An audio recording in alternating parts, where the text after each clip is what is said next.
Kami di Links Adventure telah menyertai Daiwa Sea Challenge Fishing Competition ni selama 2 hari, 27 dengan 28. Kami di Links volunteer untuk jadi rescue team ni. So far kita memang 24 jam standby di laut, dan alhamdulillah tak ada apa-apa panggilan kecemasan yang memerlukan kita punya bantuan.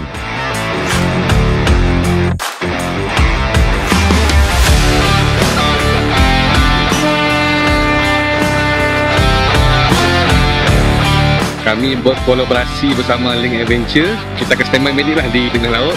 Jika berlaku apa-apa kecemasan, berlaku kecederaan kepada pemancing, kita akan respon di laut dan terus bawa ke darat dan hantar ke hospital terdekat lah.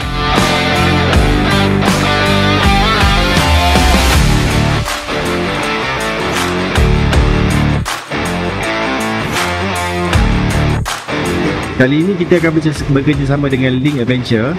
Peranan kami adalah memastikan semua enjin sangkut berada dalam keadaan selamat, efisien dan boleh beroperasi dengan baik sepanjang pertandingan.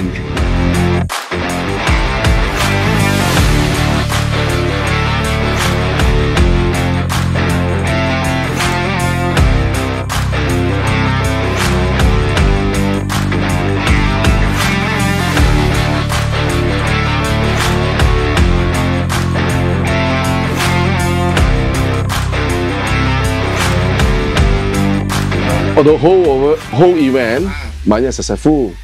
Yang penting semua orang selamat. Sekarang game pun sudah over lah. Saya harap next year lagi banyak orang mari join ini fishing game lah. So ini kali banyak successful lah.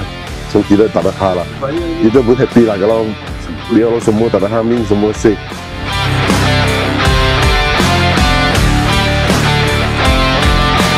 Links Adventure, explore and explore.